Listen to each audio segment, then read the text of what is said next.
Welcome everyone. सो आज हम start करने वाले हैं एनिमल किंगडम को, जिसमें हम लोग वन बाय वन एक एक फाइलम को लेके स्टडी करेंगे। सो लास्ट में अगर आपको याद हो तो हमने कहा था कि animal kingdom it is the largest kingdom. मतलब हमने जो 5 किंगडम क्लासिफिकेशन दिया हुआ है of the all living beings, उन सभी लिविंग बींग्स के अंदर हमें पता है कि सबसे लार्जेस्ट किंगडम हमारा कौन सा है, इट इज एनिमल किंगडम। उसके बाद हमने ये भी कहा था कि अगर एनिमल किंगडम को हम लोग मेजरली बात करें तो इसके अंदर हमारे 35 फाइला आते हैं, बट 35 फाइला में से सिर्फ हमारे लिए जो मेजर फाइला है, मेजर फाइला की हम लोग बात करते हैं। और वो मेजर फाइला कौन से हैं, ये मेजर फाइलम हमारे टोटल 11 इन नंबर है और उनकी हमने बात करी थी। तो यहाँ पे वन बाय वन मैं सभी फाइलम का नाम लिख लेती हूँ क्योंकि हम उन सभी फाइलम को कंप्लीट करने वाले हैं। तो सबसे पहला हमारा पोरीफेरा, हमारा रिवाइज भी हो जाएगा और हमें ये भी आइडिया मिल जाएगा कि हमें कौन से फाइलम को कंप्लीट करना है। ठीक है, पोरीफेरा के बाद हमारा नाइडेरियंस, नाइडेरियंस कह सकते हैं या हम कह सकते हैं फाइलम सेलेंट्रेटा। देन उसके बाद टीनोफोरा, टीनोफोरा के बाद प्लेटीहेलमिन्थीस, प्लेटीहेलमिन्थीस को हम लोग फ्लैटवर्म भी कहते हैं। एस्केहेलमिन्थीस, एस्केहेलमिन्थीस के बाद ये साथ साथ आप रिवाइज करते हुए चलिए, आप इनको बोलते हुए चलिए ताकि आपको ये चीजें याद हो जाए। ठीक है, एस्केहेलमिन्थीस के बाद हमारे एनिलिड्स आते हैं, एनिलिड्स जिन्हें हम लोग रिंग वॉर्म भी कहते हैं। एनिलिड्स के बाद आर्थ्रोपोड, मोलस्क,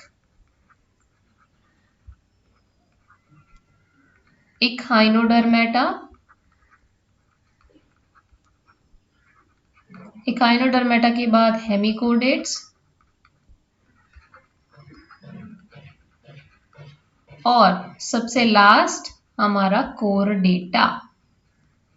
ठीक है, तो ये हमारे 11 हो गए, 1 2 3 4 5 6 7 8 9 10 11। ठीक है, तो 11 हमारे मेजर फाइलम है जिनको हमें स्टडी करना है। ठीक है, आज हम लोग जिस फाइलम की बात करने वाले हैं ये है हमारा फाइलम पोरीफेरा। आज हम लोग पोरीफेरा के जनरल फीचर के बारे में स्टडी करते हुए चलेंगे ताकि पोरीफेरा की जितने भी बेसिक फीचर्स है वो हमें अच्छे से समझ में आ सके। ठीक है, तो हम पोरीफेरा को स्टार्ट करने वाले हैं। एक और चीज यहाँ पे रिकॉल कराना चाहूंगी कि आपको पता है कि हम एनिमल्स को on the basis of presence और एब्सेंस ऑफ नोटोकोड, कि उन एनिमल्स में नोटोकोड प्रेजेंस है या नहीं है, उस बिहाफ पर हम जब एनिमल्स को डिवाइड कर देते हैं तो हमारे पास दो टाइप के ऑर्गेनिज्म आते हैं। एक आते हैं नॉन कोरडेट और दूसरे हमारे आते हैं कोरडेट। ठीक है, ये ऑलरेडी हम लोग डिस्कस कर चुके हैं। तो हमें इतनी बात पता है कि हमारे कोरडेट्स के अंदर हमारी 4 क्लासेस आती हैं, जिसमें सबसे पहले हमारे एम्फीबिया आते हैं। एम्फीबिया के बाद हमारा रेप्टेलिया आता है। ठीक है, रेप्टेलिया के बाद में हमारा एव्स और एव्स के बाद में मैमल्स। ठीक है, मैमेलिया। ये बात इतनी हो गई थी। तो नॉन कोडेट के अंदर हमारे कौन कौन से ऑर्गेनिज्म आते हैं, फ्रॉम पोरीफेरा से लेके इक्हाइनोडर्मेटा तक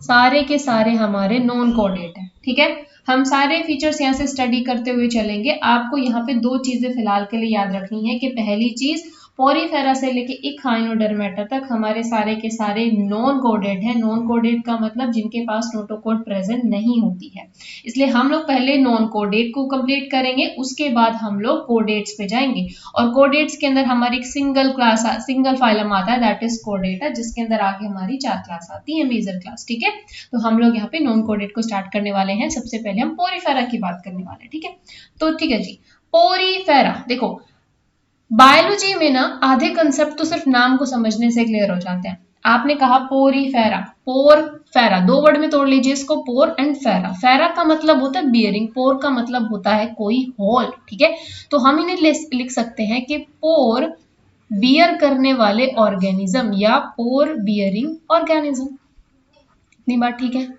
पोर बियरिंग ऑर्गेनिज्म है। ये एक जनरल आपको स्ट्रक्चर दिख रही है, ये एक जनरल स्ट्रक्चर आपको दिख रहा है कि ऊपर आपको बहुत बड़े बड़े पोर यहाँ पे नजर आ रहे हैं, है ना। तो यही हमारे पोरीफेरा है, इनको हम लोग क्या कहते हैं, पोरीफेरा, पोर बियरिंग ऑर्गेनिज्म। एक्चुअल में ये जो होल आपको दिख रहा है ना, इससे इसका नाम पोरीफेरा नहीं है, इसकी बॉडी के ऊपर यहाँ पे ऐसे ऐसे छोटे छोटे छोटे छोटे होल प्रेजेंट होते हैं, उनकी वजह से हम लोग इन्हें कहते हैं these are pore bearing organism, या हम इन्हें स्पॉन्जेस भी कहते हैं। आपको याद है स्पॉन्जेस, आपने अच्छा आर्टिफिशियल स्पॉन्जेस देखे होंगे, है ना। आर्टिफिशियल स्पॉन्ज में आपने क्या देखा होगा कि उसके अंदर स्पंज की कैपेसिटी होती है, बहुत सारा वाटर सोक आउट कर लेते हैं, लिक्विड को सोक आउट कर लेते हैं, है ना। तो उसी एबिलिटी को ध्यान रखते हुए आपने फाइलम पोरीफेरा को पढ़ना है, क्योंकि फाइलम पोरीफेरा हमारे नेचुरल स्पॉन्जेस होते हैं और इनके पास भी ऐसे ही हॉल प्रेजेंट है, इसीलिए हमने इनका नाम रख दिया पोर बियर करने वाले ऑर्गेनिज्म। ठीक है, जब भी आप पोरीफेरा को पढ़ो ना, तो आप अपने दिमाग में आर्टिफिशियल स्पॉन्जेस को रखो। आर्टिफिशियल क्यों? क्योंकि जो नेचुरल स्पॉन्जेस हैं वो हमारे एक्सक्लूसिवली मरीन होते हैं, इसलिए आपने वो शायद ही देखे होंगे। तो हम स्पॉन्जेस को जब भी पढ़ेंगे, हम स्पॉन्जेस को ध्यान रखेंगे, पोरीफेरा को ध्यान रखेंगे। ठीक है, तो अब हम स्टार्ट करते हैं। तो पहले हम इसके जनरल फीचर कर लेते हैं। जनरल फीचर की लिस्ट आपको याद है, जनरल फीचर में हमने क्या कहा था, सबसे पहले जब भी हमें किसी भी फाइलम के बारे में पढ़ना है, हमें उसकी बेसिक क्लासिफिकेशन वाली जो हमारी सेवन फीचर है ना, उन फीचर को सबसे पहले डिस्कस करना है। ठीक है, तो हम रिकॉल कर लेते हैं। सबसे पहले हमने किस चीज के बारे में बात करनी है, हमने बात करनी है बॉडी सिमेट्री के बारे में। क्या इसके पास बॉडी सिमेट्री है? आप इमेज में से ही देखिए, अगर आपको कुछ नहीं भी मालूम है ना, आप जब भी आप हर एक फाइलम की ना एक इमेज अपने दिमाग में सेट कर लीजिए। एनिमल किंगडम में 11 फाइलम है, तो 11 इमेज आप अपने दिमाग में सेट कर लीजिए जो आपको उस पूरे फाइलम की जनरल फीचर को बता दे। तो जब भी पोरीफेरा की बात की जाए, आप इस इमेज को ध्यान करिए, तो आपको देखिए क्या आपको इसमें कोई सिमेट्री दिख रही है। सिमेट्री का मतलब क्या था कि अगर हम इसे एक्सिस से क्लीव करें तो दो बराबर भागों में बॉडी डिवाइड होनी चाहिए। ये पूरा एक ऑर्गेनिज्म है, क्या मैं इसको ऐसे क्लीव कर दूं तो क्या या मुझे क्या मिल जाएगा, दो इक्वल पार्ट में बॉडी मिल जाएगी? नहीं मिलेगी। वैसे ही इसमें अगर हम लोग ऐसे इसको क्लीव कर दें तब भी हमें नहीं मिलने वाली है, ऐसे क्लीव करें तब भी हमें नहीं मिलने वाली है, ऐसे अगर हम क्लीव करेंगे तब भी हमें बॉडी नहीं मिलेगी। इसलिए हम कहते हैं these are the asymmetrical organism. कैसे ऑर्गेनिज्म है, पहले चलिए हम यहाँ पे जनरल फीचर का देख लेते हैं, हमें कौन कौन से जनरल फीचर यहाँ से देख लें। ठीक है, सेकेंड हम बात करेंगे जर्म लेयर की। जर्म लेयर के बाद उसके अंदर बॉडी प्लान कैसा है, देन उसमें सेगमेंटेशन है कि नहीं है। ठीक है, नोटोकोड, नोटोकोड के बेस पर तो हम पहले ही कह चुके हैं, तो इस फीचर को हम लोग वैसे नहीं इंक्लूड करेंगे क्योंकि these are non chordates organism. पहले ही मैंने पहली स्लाइड्स में आपको बताया कि इनके पास नोटोकोड नहीं होती। ठीक है, साथ ही साथ बॉडी प्लान हो गया, बॉडी कैविटी और लेवल ऑफ ऑर्गेनाइजेशन, ये हमारे जनरल फीचर्स हैं। इन जनरल फीचर के बिहाव पर ही हमने क्लासिफिकेशन किया हुआ फाइनल को, तो ये जनरल फीचर तो एटलीस्ट आपको पता होनी चाहिए। ठीक है, तो बॉडी सिमेट्री हमने कहा, बॉडी सिमेट्री कैसी होगी, एसिमेट्रिकल ऑर्गेनिज्म। ठीक है, ठीक है जी। अब बात आई जर्म लेयर की, तो आप याद करो हमने कहा था जर्म लेयर होती है या तो ऑर्गेनिज्म डिप्लोब्लास्टिक होगा या ट्रिप्लोब्लास्टिक होगा। डिप्लोब्लास्टिक फाइलम हमारे कौन कौन से हैं, पोरीफेरा, नाइडेरियंस और हमारे टीनोफोरा, क्योंकि प्लैटीहेलमिन्थीस से हमारे ट्रिप्लोब्लास्टिक ऑर्गेनिजम्स आ जाते हैं। ठीक है, तो आपको ये चीज याद रखनी है।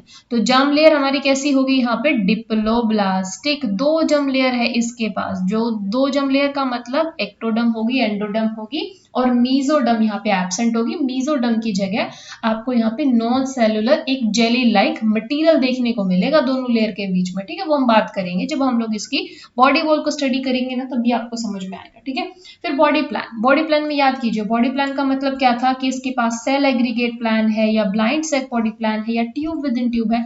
तो आप देखिए हमने सबसे पहले स्टार्टिंग में कहा था फाइलम पोरीफेरा हमारे प्रिमिटिव ऑर्गेनिज्म है, प्रिमिटिव है, सबसे पुराने वाले। इन विचारों के पास सिर्फ सेल्स ही होती हैं, सेलुलर लेवल का बॉडी प्लान है, लेकिन लेवल ऑफ ऑर्गेनाइजेशन इनके पास सेलुलर लेवल का है, इसीलिए इनके पास बॉडी प्लान भी कैसा है, सेल एग्रीगेट प्लान है। ठीक है, सेल एग्रीगेट प्लान है, मतलब सेल ही एग्रीगेट हो रखी है। सेगमेंटेशन, इनके पास कोई सेगमेंटेशन नहीं होता, नो सेगमेंटेशन, नो मेटामेरिज्म, ठीक है। नोटोकोड यहाँ पे एब्सेंट होती है और इसी वजह से तो हम लोग इनको नॉन कोडेट्स कहते हैं। और बॉडी कैविटी की बात की जाए तो इनके पास बॉडी कैविटी भी नहीं होती, इसीलिए ये हमारे कैसे ऑर्गेनिज्म है, एसिलोमेट ऑर्गेनिज्म है, एसिलोमेटा भी हम इन्हें कह सकते हैं, ठीक है। क्यों? क्योंकि जो बॉडी वॉल है ना वो हमें एस के हेलमिन्थी, सॉरी बॉडी सिलोम जो है वो हमें एस के हेलमिन्थी से देखने को मिलती है, ठीक है। तो इतनी बातें क्लियर, इसके जनरल फीचर है। अब हम इसके एक्चुअल फीचर को स्टडी करते हैं।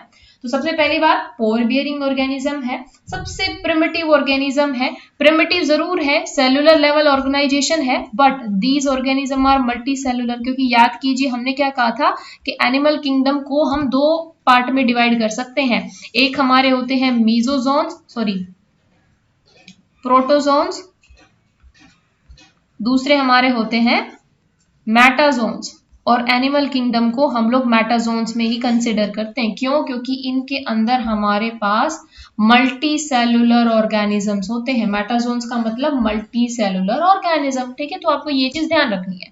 तो आपने क्या कहा कि पोरिफेरा हमारे पोर बियरिंग ऑर्गेनिज्म है, मल्टी सेलुलर एनिमल्स है। इनका कॉमन नेम होता है स्पॉन्जेस। ये हमारे नेचुरल स्पॉन्जेस हैं जिनके अंदर सेलुलर लेवल का बॉडी ऑर्गेनाइजेशन होगा। अब हम बात करते हैं इनकी हैबिटेट की, कि इनमें हैबिटेट का मतलब समझते हो कि ये ऑर्गेनिज्म कहाँ पे पाए जाते हैं। तो हैबिटेट की बात देखिए, ये जो ऑर्गेनिज्म प्रिमिटिव है और आपको पता है हमारी जो लाइफ है वो वाटर से ओरिजिनेट हुई थी, तो ऑब्वियस सी बात है हमारी प्रिमिटिव ऑर्गेनिज्म हमें कहाँ मिलेंगे, वाटर में मिलेंगे। तो इनका हैबिटेट कैसा होता है, इनका हैबिटेट है एक्वेटिक हैबिटेट। अब एक्वेटिक में भी हमारे पास दो चीजें आती हैं, आइदर इट इज मरीन और फ्रेश वाटर। तो आपको याद रखना है ये हमारे प्रिमिटिव ऑर्गेनिज्म है तो पानी में ही मिलेंगे, और मोस्टली जो है ये हमारे कैसे है, मरीन है, मोस्टली मरीन है। बट कुछ एक स्पीसीज एक्सेप्शन होती है जो फ्रेश वाटर भी मिल जाती है, बट जब भी आपके पोरिफेरा की बात आए तो मतलब ये हमारे मरीन एक्सक्लूसिवली मरीन ऑर्गेनिज्म है।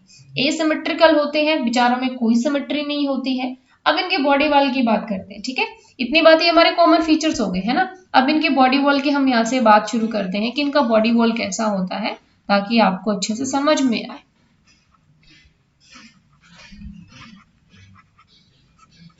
हम लोग इनके बॉडी वॉल की बात करते हैं, ठीक है। ये आपको दिख रहा है, ये एक सिंपल ऑर्गेनिज्म है और इसको हम लोग ऊपर से देख रहे हैं।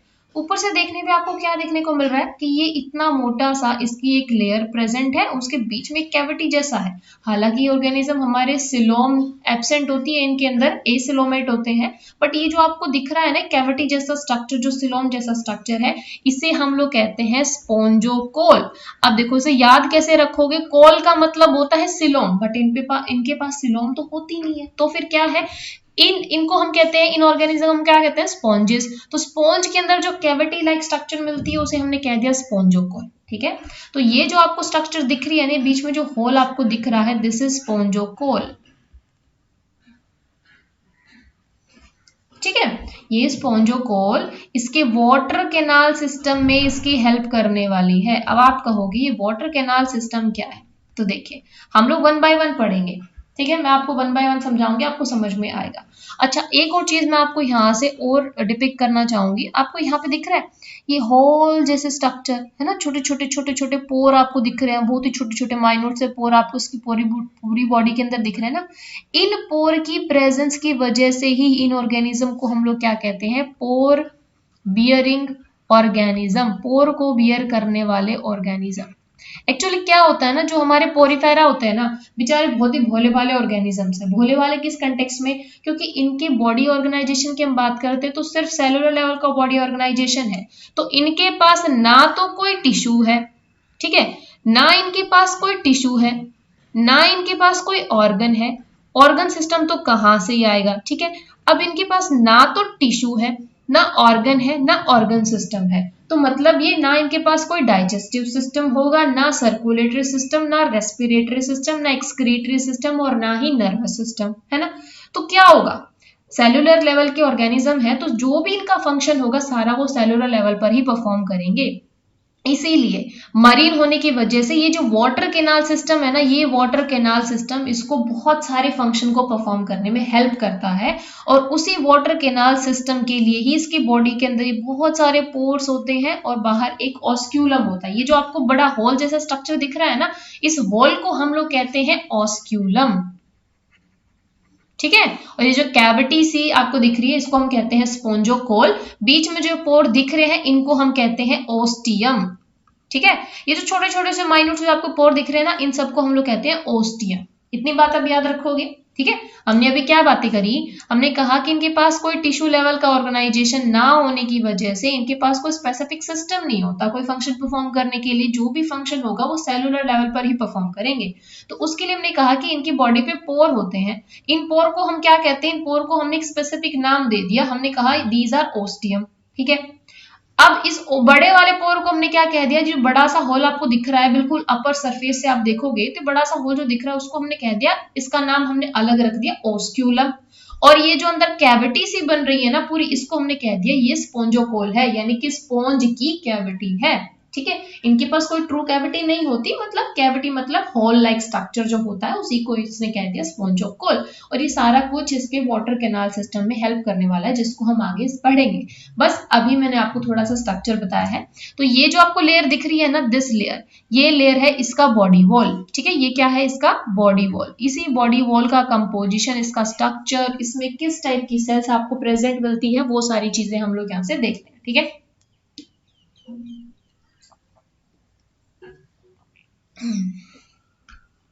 तो बाहर से देखने पे ना आपको इनका जो बॉडी है ना वो कुछ ऐसा नजर आएगा। ठीक है, कुछ ऐसा नजर आएगा। ये मान लो सबस्ट्रेटम है, इस सबस्ट्रेटम के ऊपर ये अटैच रहेंगे, क्योंकि ये जो ऑर्गेनिज्म होते हैं दीज आर सेसाइल। सेसाइल का मतलब समझते हो, जो एक जगह फिक्स रहते हैं। एनिमल है पर प्लांट की तरह एक जगह पे फिक्स रहेंगे। ठीक है, इनका जो ऊपर वाला पोर्शन अभी मैंने कहा जो ये होल लाइक स्ट्रक्चर दिखेगा आपको, दिस इज ऑस्क्यूलम। बाहर जो ये आपको दिख रही है ना, दिस इज बॉडी वॉल। और अब इसी बॉडी वॉल की कंपोजिशन को डिस्कस करने वाले हैं। बाहर आपको माइन्यूट से जो पोर दिखेंगे, मैं आपको और थोड़ा अच्छे से बता रही हूँ ताकि आपको मॉर्फोलॉजी अच्छे से समझ में आए कि हम एक्चुअल में इस ऑर्गेनिज्म के किस पार्ट की बात कर रहे हैं। ये जो पोर लाइक स्ट्रक्चर आपको दिख रही है ना, दीज आर ओस्टियम। ठीक है, इतनी बात आप याद रखेंगे। अब हम इसकी बॉडी वॉल की बात करते हैं, इसकी बॉडी वॉल में क्या होता है। तो सपोज कीजिए मैंने यहाँ से इसकी बॉडी वॉल को इतना, जो इसका रीजन है, इसको मैग्नीफाई कर दिया। ठीक है, अब मैग्नीफाई करने पे मुझे क्या क्या देखने को मिलता है वो चीजें मैं यहाँ से आपको बताऊंगी। मैं इस पार्ट को इरेज कर लेती हूँ ताकि आपको मैं इसका मैग्नीफाई व्यू दिखा सकूं। हम इस बॉडी वॉल को समझने की कोशिश कर रहे हैं कि इसके बॉडी वॉल में कौन कौन सी डिफरेंट डिफरेंट टाइप की सेल्स प्रेजेंट है। क्लियर, तो देखिए हमने कहा डिप्लोब्लास्टिक ऑर्गेनिज्म है। डिप्लोब्लास्टिक का मतलब दो लेयर होंगी, है ना, टू लेयर होंगी। Let me change the pen colour, वरना आपको समझ में नहीं आएगा। ठीक है, टू लेयर्स इसमें होंगी। टू लेयर्स कौन सी होंगी, एक्टोडर्म होगी और एंडोडर्म होंगी। ठीक है, इतनी बात तो क्लियर है, मतलब मेसोडर्म इनके पास नहीं है। तो इनका बॉडी वॉल जो होता है ना, उसकी बॉडी वॉल में भी हमें क्या देखने को मिलता है, दो लेयर देखने को मिलती है। देखो आप एक जनरल चीज याद कीजिए, हम लोग जब भी बॉडी वॉल की बात करते हैं तो हमें पता है आउटर लेयर मोस्टली हमारी क्या होती है, डर्मल होती है। क्यों, क्योंकि आउटर लेयर हमारी थोड़ी सी टफ होती है, इसलिए हम उसे नाम देते हैं डर्मल। ठीक है, तो हमें इतनी चीज याद रखनी है। तो जब हम लोग इसकी मैग्नीफाई करके इसकी बॉडी वॉल का स्ट्रक्चर देखते हैं तो हमें देखो क्या देखने को मिलता है। सबसे पहले हम इसकी आउटर लेयर बनाएंगे जिसे हम कहेंगे डर्मल लेयर। हम इसकी डर्मल लेयर बना लेते हैं। चलिए मैं इस पार्ट को भी इरेज कर देती हूँ ताकि मुझे थोड़ा सा फ्री स्पेस और मिल जाए आपको अच्छे से समझाने के लिए। इतना तो आपको समझ में आ गया होगा कि हम लोग इसका मैग्नीफाई व्यू देख रहे हैं। ठीक है, तो हम इसका बॉडी वॉल का मैग्नीफाई व्यू देख रहे हैं। मैं इसको यहाँ पे ड्रा कर लेती हूँ। ये हमारा हो गया एक स्पॉन्जेस और हम इसकी बॉडी वॉल का यहाँ पे मैग्नीफाई व्यू देखने वाले हैं। तो देखिए इसकी बॉडी वॉल में हम क्या देखने को मिलता है कि इसकी बॉडी वॉल में हमें यहाँ पे कुछ इस तरीके से दो टाइप की सेल्स देखने को मिलती हैं। एक सेकेंड गाइस,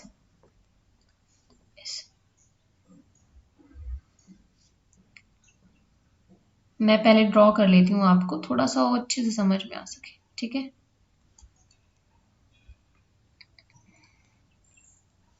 तो देखिए इसकी बॉडी वॉल में सबसे आउटर हमारी कौन सी लेयर है? सबसे आउटर है इसकी डर्मल लेयर, ठीक है।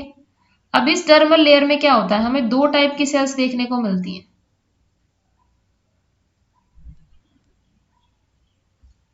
ठीक है। और ये दो टाइप की सेल्स कैसी होंगी? ये मान लो हमारा सबस्ट्रेटम है, इस सबस्ट्रेटम के ऊपर इस तरीके से अटैच होगा और इस तरीके से हमारी यहाँ पे एक सेल्स की लेयर प्रेजेंट है। अभी आपको समझ नहीं आ रहा होगा, मैं आपको थोड़ा और अच्छे से क्लियर से यहाँ से डिनोट करूंगी, ठीक है। इसके बीच में ऐसे ओवल शेप की स्ट्रक्चर की हमारी सेल्स प्रेजेंट होती है, हमारी सेल्स ही हैं। आपको समझ में आएगी, अभी बताती हूँ मैं आपको क्लियरली, ठीक है। अभी देखिए हमने क्या कहा,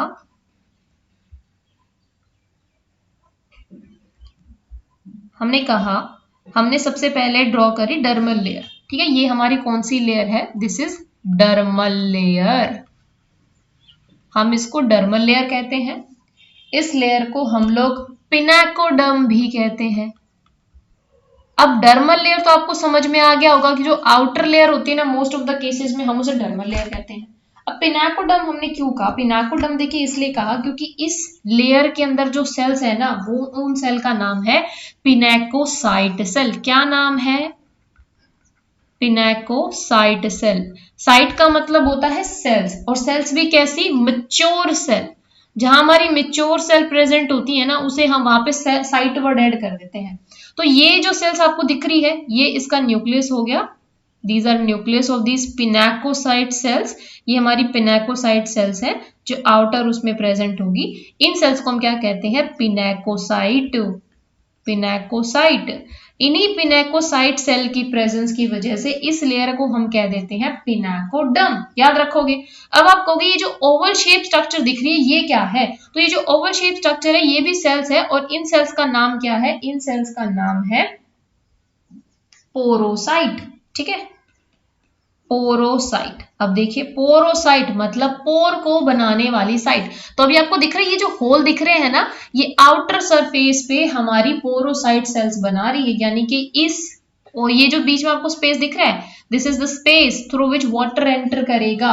और ये स्पेस बनाने के लिए कौन सी सेल्स यूज हुई है? पोरोसाइट सेल्स यूज हुई है। तो हमने, हमारी पहली लेयर कंप्लीट हो गई। हमने क्या कहा? डर्मल लेयर के अंदर हमारे पास दो टाइप की सेल्स होती हैं। डर्मल लेयर जिसे हम लोग पिनाकोसाइट्स भी कहते हैं, इस पिनाकोडर्म कहते हैं। डर्म से मतलब लेयर, तो पिनाकोडर्म। इस पिनाकोडर्म में हमारे पास दो टाइप की सेल्स होती हैं, और ये दो टाइप की सेल्स कौन सी हैं? फर्स्ट वन इज पिनाकोसाइट सेल, दूसरी है हमारी पोरोसाइट सेल।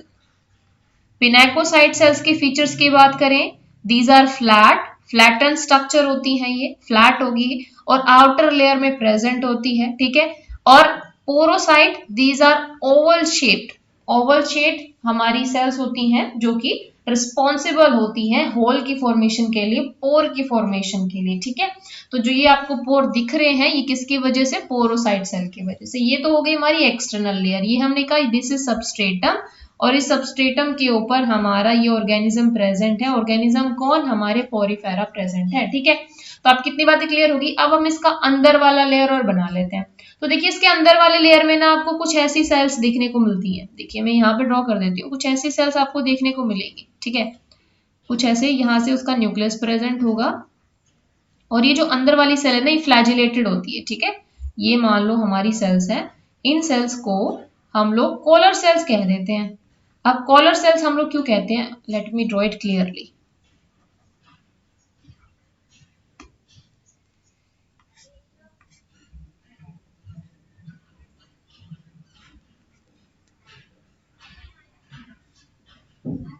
यहाँ पे इसका न्यूक्लियस प्रेजेंट होगा, और इन सेल्स को हम लोग कह देते हैं कॉलर सेल्स, क्योंकि ये जो है इसका है फ्लैजिलम,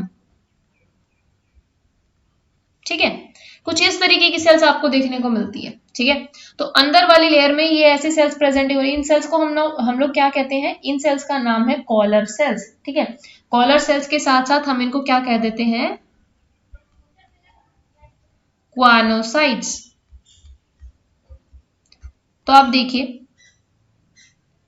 जब आपके आउटर लेयर के अंदर पिनाकोसाइट्स प्रेजेंट थी तो हमने उसे क्या कहा था कि वो हमारा क्या हो गया, पिनाकोसाइट्स है तो पिनाकोडम हो गया। अब अंदर वाली लेयर के अंदर क्वानोसाइट सेल्स प्रेजेंट होती है, क्वानोसाइट सेल्स प्रेजेंट होती है, तो हमने उसे कहा क्वानोडम्स।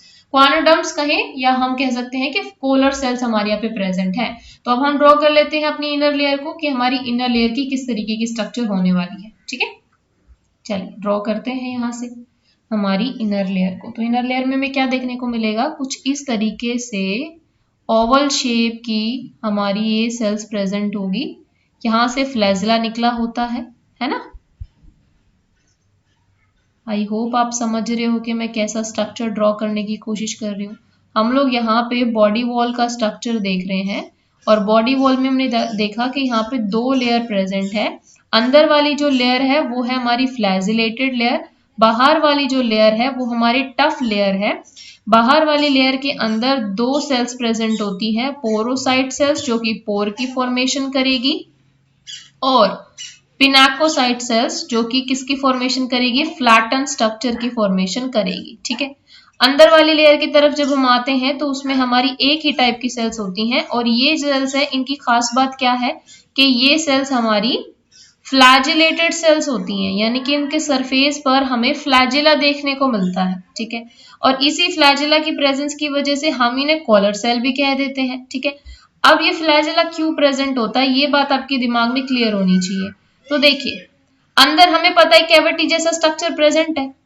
कैविटी आपको दिखा ना, हमने देखा कि उसके ऊपर हमारा अंदर क्या प्रेजेंट है, स्पोंजोकोल प्रेजेंट है, ठीक है। स्पोंजोकोल प्रेजेंट है, उस स्पोंजोकोल में वाटर प्रेजेंट होगा, वाटर एंटर करेगा, तो उस वाटर को ऊपर की तरफ मूव कराने का काम करती हैं ये कॉलर सेल का फ्लैजिला, ठीक है। आपको दिख रहा है ये वाला जो पार्ट है ना, ये वाला पार्ट, दिस इज स्पोंजोकोल। इधर एक और हमारी लेयर है और ये हमारा स्पोंजोकोल है। तो जो स्पोंजोकोल की तरफ प्रेजेंट है वो हमारी फ्लैजिलेटेड क्वानोसाइट सेल्स होती हैं, इनको कॉलर सेल्स कहा जाता है। और ये आपका हम कह सकते हैं स्पोंजोकोल की तरफ प्रेजेंट होने की वजह से इस लेयर को हम लोग क्या कह देते हैं, दिस इज गैस्ट्रल लेयर। कौन सी लेयर है, दिस इज गैस्ट्रल लेयर। जैसे बाहर वाली को हमने डर्मल लेयर कहा था, वैसे ये वाली लेयर हमारी गैस्ट्रल लेयर, ठीक है। इतनी बातें क्लियर हो गई। तो ये हमारी कौन सी सेल्स है, दीज आर क्वानोसाइट सेल्स, क्वानोसाइट सेल्स। और ये क्वानोसाइट सेल्स की खास बात क्या होती है, ये फ्लैजिलेटेड होती है, ठीक है। ये इसकी खास बात हो गई। अब क्या होगा, देखिए इसका जो मिड वाला पार्ट है ना, इस मिड वाले पार्ट में हमें क्या देखने को मिलेगा, इस मिड वाले पार्ट में हमें कुछ और भी स्ट्रक्चर देखने को मिलेंगे, ठीक है। अच्छा, यहाँ से मैं इस वाले पार्ट को इरेज कर देती हूँ। रीजन इज क्योंकि यहाँ से हमारा हॉल अंदर की तरफ डायरेक्टेड होता है, तो हमारी जो पोरोसाइट होती है ना थोड़ी और एक्सटेंडेड हो जाती है, यहाँ से पार्ट ओपन रहता है, ठीक है, पोरोसाइट सेल्स के लिए। जहां जहां हमारी पोरोसाइट सेल्स होंगी वहां पे हमारी कॉलर सेल्स ऐसे कुछ स्पेस छोड़ देती हैं ताकि वाटर आराम से एंटर कर सके। इतनी बात क्लियर है, हाँ जी। अब हम बात करते हैं इसके बीच में जो सब्सटेंस प्रेजेंट है ये कैसा होता है। देखो, इन दोनों लेयर के बीच में, गैस्ट्रल लेयर और डर्मल लेयर के बीच में यहाँ पे स्पेस प्रेजेंट है। इस स्पेस के अंदर हमें अमीबोसाइट सेल्स देखने को मिलती हैं। कैसी सेल्स देखने को मिलती हैं, अमीबोसाइट सेल्स। अमीबोसाइट्स हमने क्यों बोला, देखो अमीबा का शेप इरेगुलर होता है ना, वैसे ही इन सेल्स का शेप भी इरेगुलर होगा, ठीक है। तो अमीबोसाइट सेल्स हम इनको डिनोट कर ले, दीज आर अमीबियोसाइट सेल्स, अमीबोसाइट्स होंगे, ठीक है। और यहाँ पे जो मैटर प्रेजेंट होता है ना, ये मैटर कैसा मैटर होगा हमारा,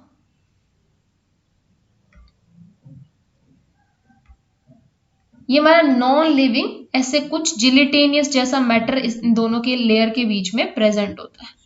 अब देखिए ये मैटर की खास बात क्या होती है, इस मैटर को हम लोग कहते हैं मेसेनकाइम, ठीक है।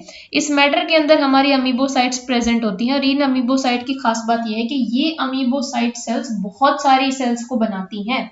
अमीबोसाइट सेल्स बहुत सारी सेल्स की फॉर्मेशन करती है और इस रीजन को हम लोग कहते हैं मेसेनकाइम रीजन, ठीक है। और ये कौन कौन सी सेल्स की फॉर्मेशन करती है वो मैं आपको आगे बताऊंगी। अभी यहाँ पे हमारे पास स्पेस नहीं है कि मैं आपको ये बता सकूं कि मेसेनकाइम सेल्स किन सेल्स की फॉर्मेशन करेगी, ठीक है। उसके अलावा हमें इस मैट्रिक्स के अंदर एक और चीज देखने को मिलती है जिसे हम यहाँ से रेड से डिनोट कर सकते हैं। हमें देखने को मिलते हैं यहाँ पे स्पिक्यूल्स। कुछ इस तरीके से ट्राई रेडियंट आपको स्पिक्यूल्स देखने को मिलेंगे, ठीक है। कुछ इस तरीके से आपको ट्राई रेडियंट स्पिक्यूल्स देखने को मिलेंगे। और ये जो स्पिक्यूल्स है ये आपके पोरीफेरा का एंडोस्केलेटन की फॉर्मेशन करता है और यहीं से हमारा बॉडी वॉल कंप्लीट हो जाता है, ठीक है। क्या क्या चीजें हमने करी इसको चलिए हम यहाँ से समझते हैं। देखो हमने क्या कहा कि हमारे जो इसकी बॉडी वॉल है, आप अब यहाँ पे देख रहे हो क्लियरली, इसका एग्जांपल देख रहे हो। तो ये वाला पोर्शन हमने यहाँ पे अभी मैंने आपको समझाया है। इस पोर्शन में हमने क्या देखा कि सबसे पहले हमने कौन सा पोर्शन कवर किया है, हमने ये वाला पोर्शन मैंने आपको समझाया है कि इसकी बॉडी वॉल कुछ इस तरीके से आपको देखने को मिलती है, ठीक है। तो मैंने यहाँ पे क्या कहा कि हमारा जो पोरीफेरा है उसकी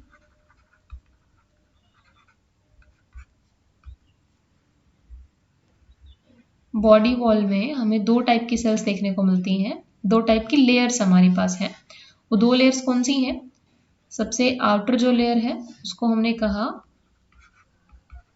डर्मल लेयर, और डर्मल लेयर के साथ हम उस लेयर को क्या कह सकते हैं? पिनाकोडर्म कह सकते हैं। क्यों? क्योंकि उसके पास पिनाकोसाइट सेल प्रेजेंट है। दूसरी जो इनर लेयर है उसको हमने गैस्ट्रल लेयर कह दिया। गैस्ट्रल लेयर जो स्पोंजोकोल की साइड को फेस कर रही है, ये वाली जो साइड है ना इसको हम गैस्ट्रो लेयर कह देते हैं, ठीक है। इसके अंदर इसको हम क्वानोडर्म भी कह सकते हैं क्योंकि इसके पास क्वानोसाइट सेल्स हैं, ठीक है। तो डर्मल लेयर यानी कि पिनाकोडर्म की बात करें तो इस पिनाकोडर्म के पास में दो टाइप की सेल्स होती हैं। कौन सी दो टाइप की सेल्स होती हैं? सबसे पहली हमारी pinacocyte cell. Pinacocyte cells these are flattened, flat colour की, फ्लैट होगी मतलब स्ट्रक्चर में, और पोरोसाइट सेल्स, पोरोसाइट जो कि पोर की फॉर्मेशन करेगी इसलिए ये ओवल शेप्ड स्ट्रक्चर होती है, ठीक है, आउटर साइड में प्रेजेंट है। गैस्ट्रल लेयर की बात करें तो इसके अंदर हमारे पास मेनली एक ही टाइप की सेल्स होती हैं और वो कौन सी? क्वानोसाइट सेल्स। ये क्वानोसाइट सेल्स इनको कोलर सेल्स भी कहा जाता है। इनकी खास बात क्या है कि इनके पास फ्लैजिला है, तो ये फ्लैजिलेटेड सेल्स हैं। अब फ्लैजिला प्रेजेंट है तो ये मूवमेंट कराएंगे। कैसे मूवमेंट कराएंगे? वाटर की, आपको दिख रहा है ये जो हमारी पोरोसाइट सेल्स है ना, इन पोरोसाइट सेल्स के थ्रू वाटर एंटर करेगा, वाटर इनके थ्रू एंटर करेगा।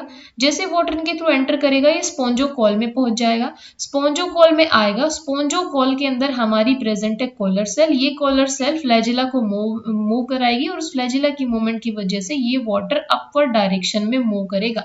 यानी कि वाटर करंट का जो डायरेक्शन होगा वो कैसा होगा? पोरोसाइट से एंटर करना और ऑस्क्यूलम के थ्रू बाहर निकल जाना, ठीक है। तो इसलिए हमारे लिए सारी ये सेल्स इंपॉर्टेंट है। अच्छा, एक और रीजन प्रेजेंट होता है, दोनों लेयर के बीच में हमारा रीजन प्रेजेंट होता है जिसे हमने कहा मेसेनकाइमा।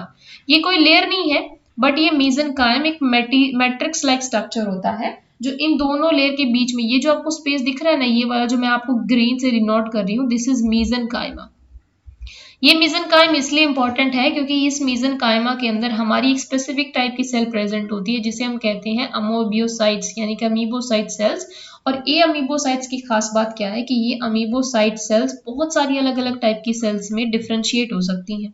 अब कौन सी वो अलग टाइप की सेल्स हैं? तो देखिए, अमीबोसाइट्स जो हमारी सेल्स है ना, इनकी एबिलिटी है कि अलग अलग टाइप की फॉर्मेशन करेंगी, अलग अलग टाइप की सेल्स। जैसे कि सबसे पहले अमीबोसाइट सेल से हमारी आर्कियोसाइट्स मॉडिफाई हो जाती है, यानी कि अमीबोसाइट्स मॉडिफाई होके आर्कियोसाइट सेल्स की फॉर्मेशन करेगी।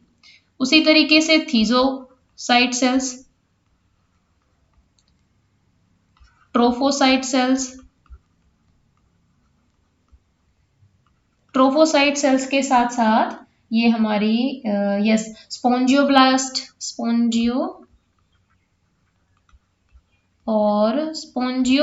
के साथ साथ ये हमारी स्क्लेरोब्लास्ट, ठीक है,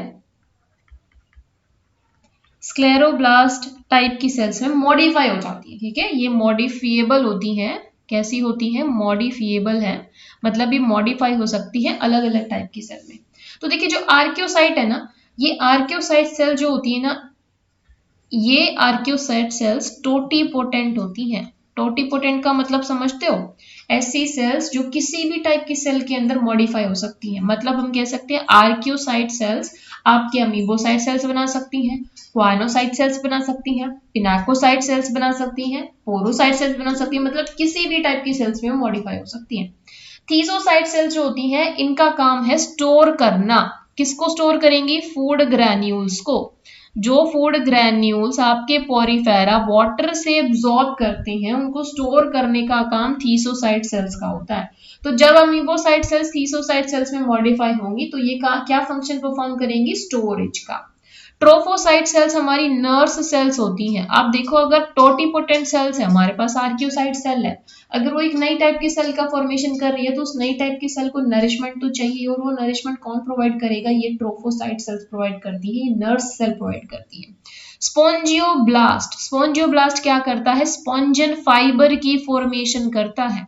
अब ये स्पॉन्जन फाइबर क्या है? हमने कहा जब हम लोग पोरीफेरा के एंडोस्केलेटन की बात करते हैं, हमने कहा पोरीफेरा के एंडोस्केलेटन में हमारे पास दो टाइप की स्ट्रक्चर होती हैं।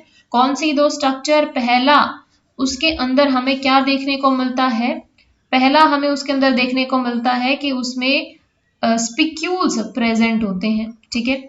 दूसरा हमें देखने को मिलता है स्पॉन्जियन फाइबर, जो उसके मीजनकाइम लेयर में प्रेजेंट होते हैं और उसके एंडोस्केलेटन की फॉर्मेशन करते हैं। ऑब्वियस सी बात है, कुछ ना कुछ तो सपोर्टिंग होना चाहिए ना, वरना वो बेचारे सस्टेन कैसे कर पाएंगे?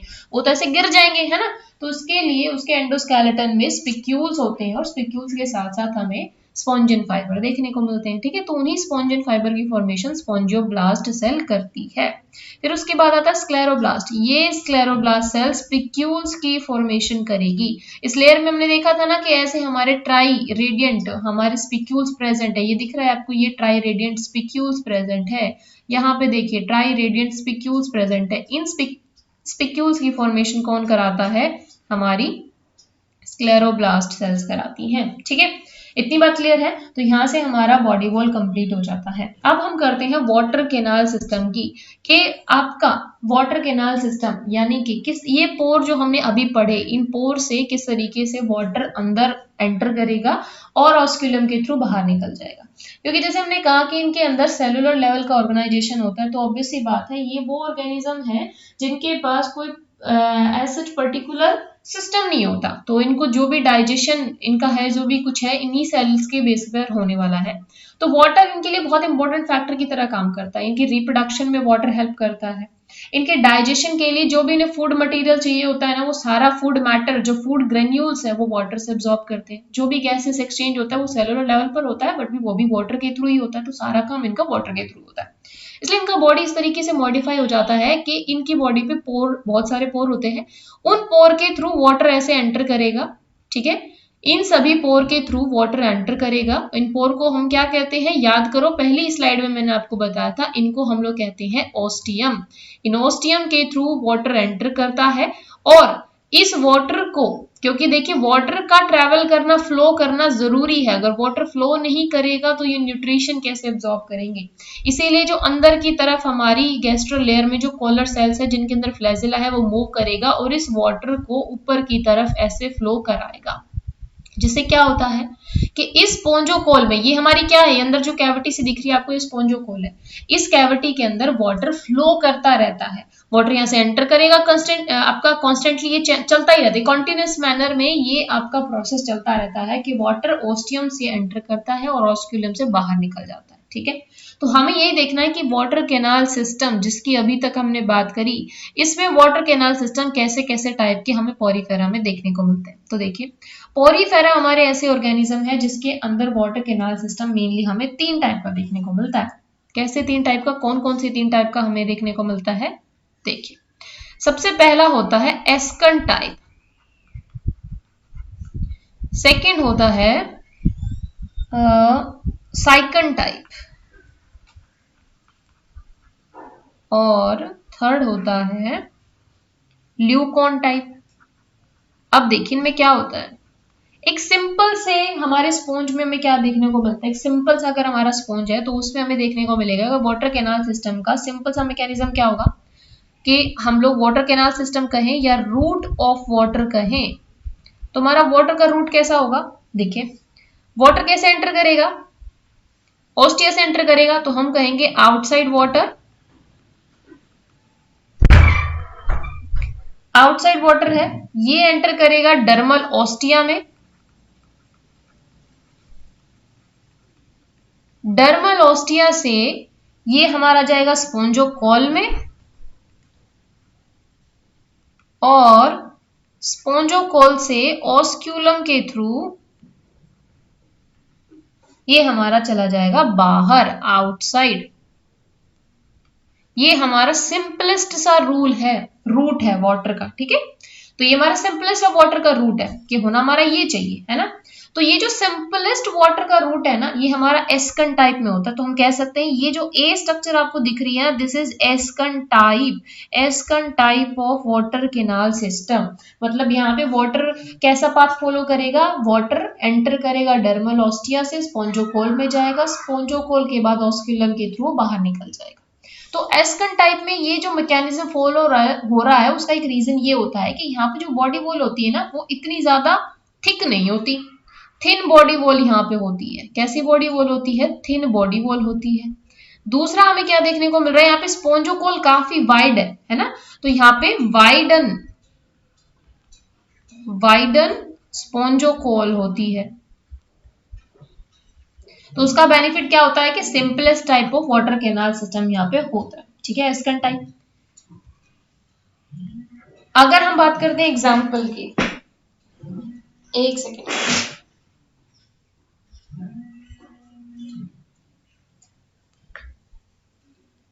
अगर हम बात करते हैं यहाँ पे एस्कन टाइप की, तो एस्कन टाइप के और फीचर्स में हमें क्या देखने को मिलेगा, पहला बॉडी वॉल थिनेस्ट है, फिर उसके बाद हमारी जो स्पोंजोकोल है वो कैसी होगी, हमारी वाइडन स्पोंजोकोल ही, ठीक है।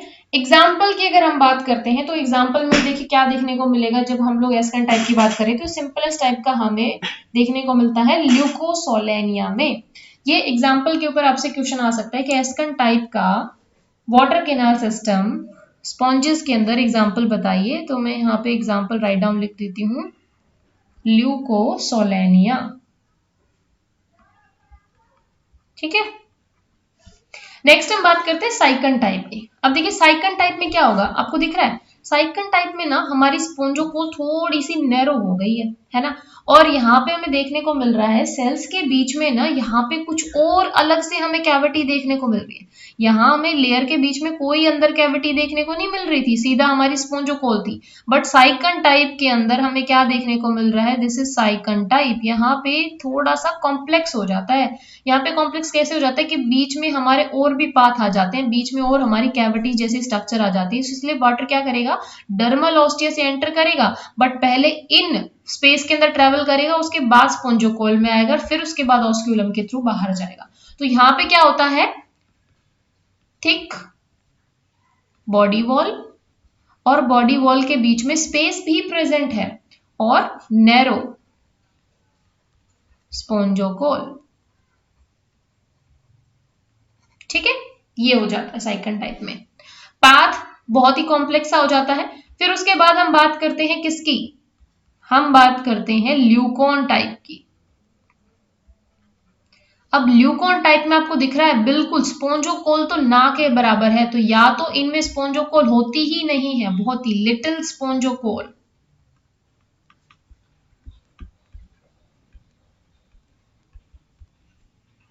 और एब्सेंट, समटाइम ये एब्सेंट भी हो जाती है, ठीक है।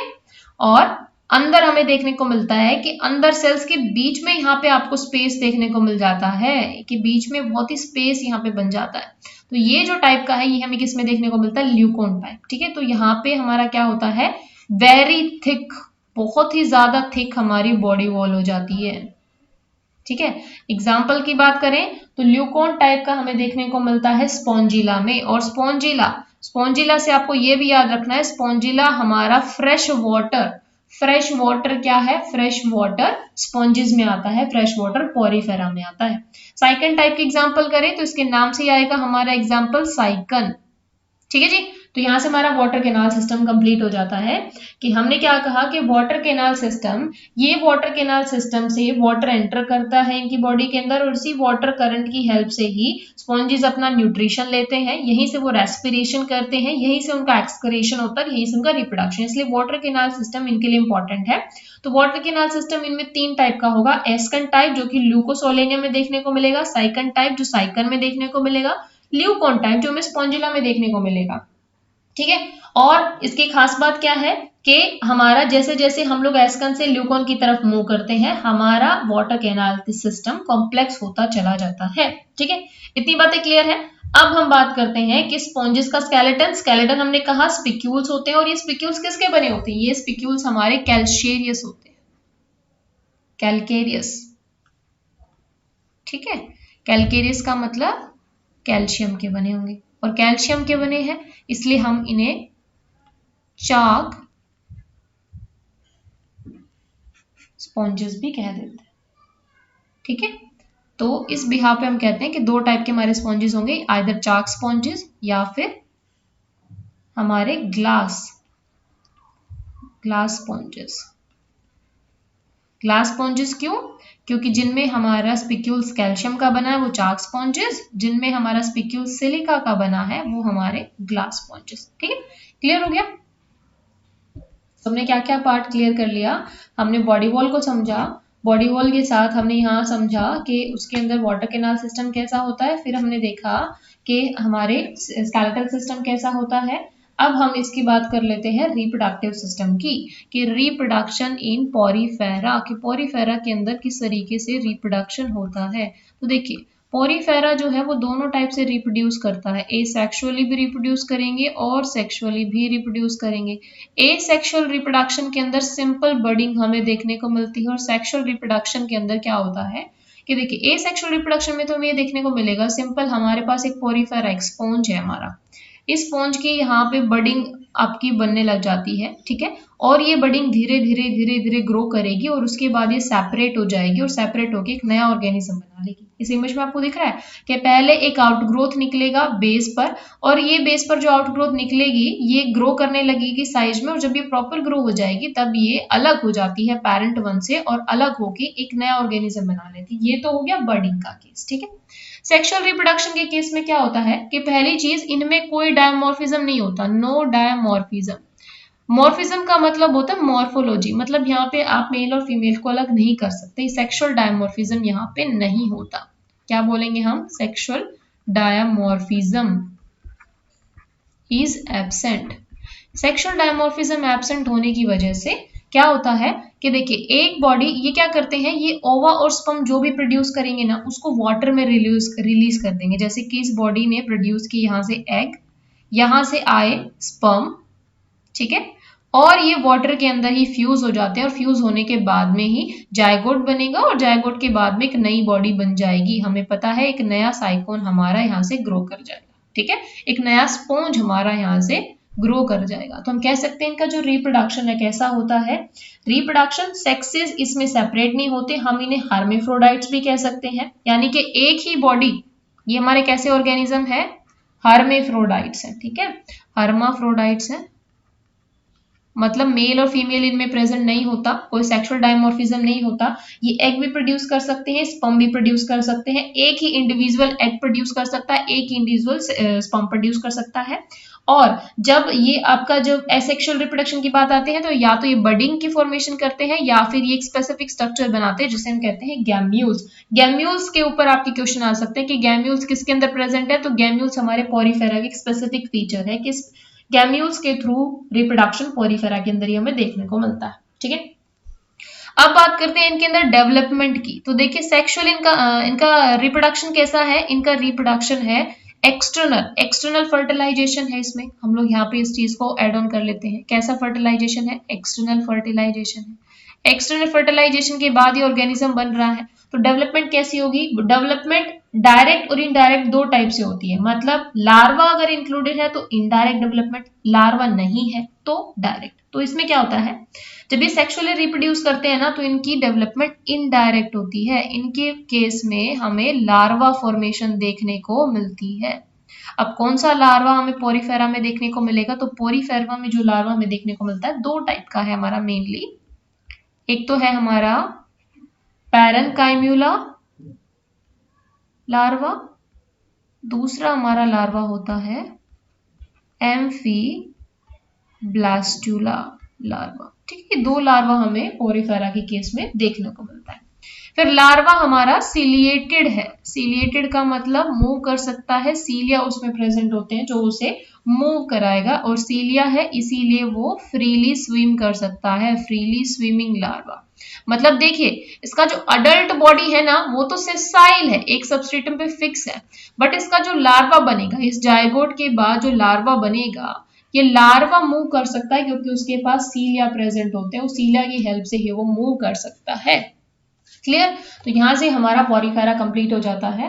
अब पोरीफेरा के मैं यहाँ पे कुछ एक आपको एग्जांपल्स बताना चाहूंगी। एग्जांपल्स तो हमारे लिए इंपॉर्टेंट है, जो एग्जांपल्स हमारे एग्जाम में पूछे जाते हैं जनरली, क्योंकि उनके कुछ कॉमन नेम्स भी है और उन कॉमन नेम से उनसे पूछ लिया जाता है। ठीक है, जैसे कि सबसे पहला हमारा साइकन। साइकन के अंदर आपको पता है किस टाइप का वाटर कैनाल सिस्टम था, साइकन टाइप का ही था। साइकन का जो अदर नेम होता है दैट इज स्काइफा। तो आपसे ये स्काइफा भी पूछा जा सकता है। ये स्काइफा जो है ये इसके कॉमन नेम से आपको पूछा जा सकता है कि किस फाइलम से बिलोंग करता है। ठीक है, एक है हमारा स्पोंजिला। स्पोंजिला ये हमारा एक फ्रेश वाटर स्पॉन्ज है। तो इस कंटेक्स्ट में भी आपसे पूछा जा सकता है कि आप चूज कीजिए ऑप्शन में से कि कौन सा आपका फ्रेश वाटर स्पॉन्जिला है, कौन सा आपका मरीन है। ठीक है, ये आपसे पूछा जा सकता है, तो उस कंटेक्स्ट में आपसे क्वेश्चन आ सकता है। फिर जो जनरली हमसे पूछा जाता है दैट इज यूस्पोंजिया, और एक हमारा है यूप्लेक्टीला। यूस्पोंजिया जो है इसको देखो आप ऐसे यू वर्ड लग गया ना, मतलब ट्रू स्पोंजिया है। तो यू स्पोंजिया हमारा बाथ स्पोंज के नाम से फेमस है। जो हमारे बाथ स्पोंज होते हैं वो यू स्पोंजिया के ऊपर बेस्ड है। ठीक है, यूप्लेक्टीला इसका कॉमन नेम है वीनस, वीनस फ्लावर बास्केट। ठीक है, तो ये आपके कुछ चार मेन स्पॉन्जेस हैं जिनसे हमारा जनरली एग्जाम में क्वेश्चन आता है, जिसमें सबसे मेन इंपॉर्टेंट तो यूस्पोंजिया है कि बाथ स्पॉन्ज का आपका साइंटिफिक नेम पूछ सकते हैं।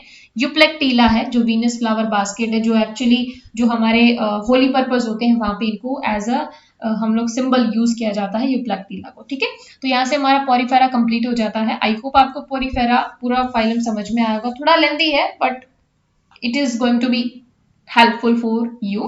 So I hope you understand whole lecture, and if there is any doubt then you can tell me in the comment section, and thank you so much guys for watching this video.